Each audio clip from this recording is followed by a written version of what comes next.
you end up getting the rupture over on Morphling, it's like, well, I don't want to do this anymore. This is not what I signed up for. The tier 1 towers, Beast Coast can take this top one. Nice Dire Observe Ward, sees Eternal Envy coming in. As the Manda Stylus down on the Bloodseeker, on the wrong side of the map though, he won't be here for the fight. Then Fortification just delays the push from Beast Coast. You say that, but this is a Bloodseeker. You can get there real quick if something breaks out. Yeah, and there it goes. Fissure already up. Is Tiny being isolated over on the side. Avalanche over on 3. Hits the stun, then tosses away the Templar Assassin. Lasso is still out. As Stinger, he actually false promises himself. So there's no other save on that front. Skullfeld will end up getting picked off. The Stinger will have to take all the damage from the rest of FP. The top tower, it looks like it still went the way of the Dire side. And now in for Roshan. A blast already on the way, but they do have a ton of damage. This is not the same lineup as last time. That TA Deso. Here's your Ice Blast. Snakey's not going to feel too good about this one. You have a Blink Requiem with Arcane ready from Chris Luck, but Moon slows him down, and they just need to keep that control going. Defensive fuels dodges both the Stomp as well as the Wave, and the Blink away from the Splitter. Envy's on the Echo! Snaking hits the back line! Chris Luck has put down the K1. He's ready to fight. He's ruptured up the other Titan, stuck inside the Blood Ride. Envy is still low, so is Brawl. They try and push him away. The Aegis Immortals in the hand of Brawl and Skullfeld, ready to take it. The BKB has to be burnt. Ice Blast flying forward once again as Moomy enters into the back line, killing off Whisper. Got the sticky napalms up, but now the target, it just changes. Moon, how much life can you keep up? K1 has to battle away from the Firefly. He doesn't want to keep chasing the Bat Rider that way. The Tiny wants the rest of the fight. Avalanche to get rid of refraction charges, and here he comes again. 700 movement speed Bloodseeker.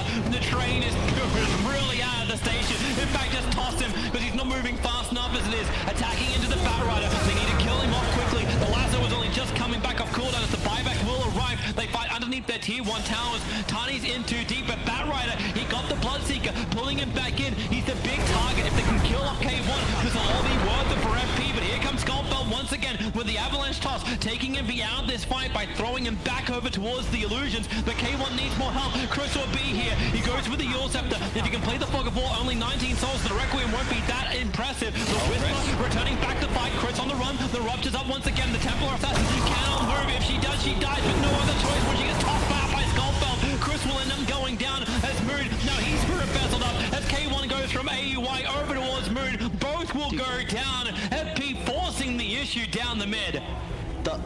I can already tell you right now, this Flying Pandas team has got some skills. They are good Dota players. They've got synergy. They gotta learn to chill, Toby. The fights don't have to continue just because there's enemy heroes in the vicinity. These instant buybacks, they're chasing all the way to the tier 2 tower. You can hear Moon. He's like, oh, get us up, but they're all respawning.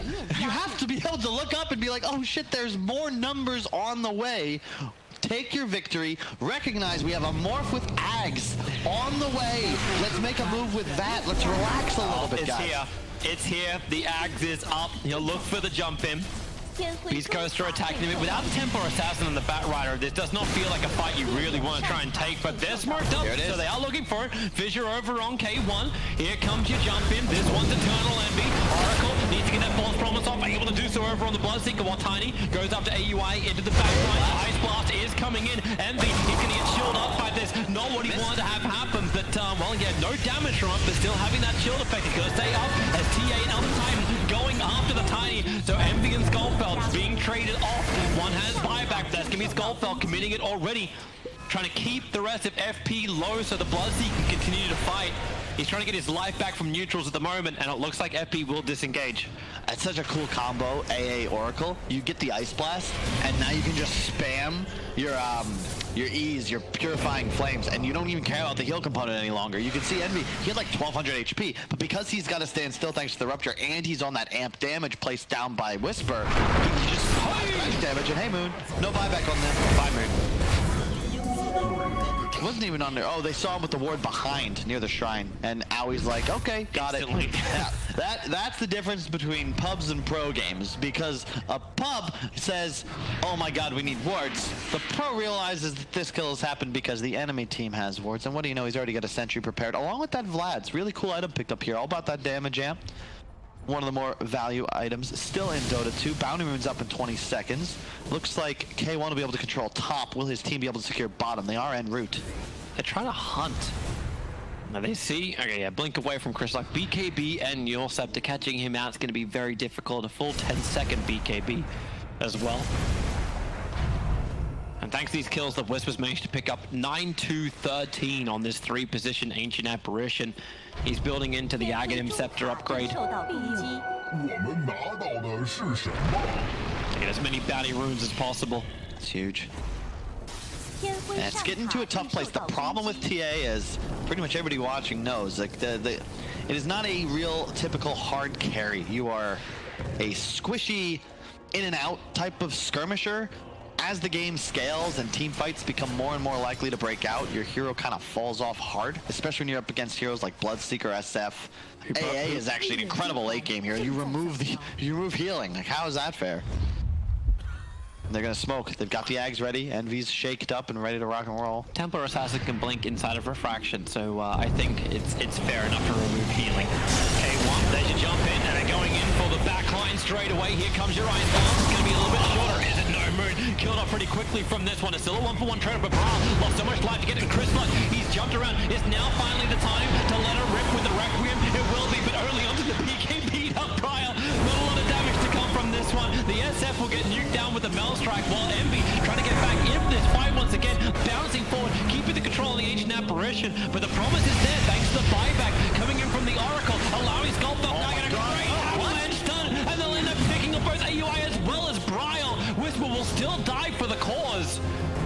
As Envy and Snaking, the two ESs, get themselves away.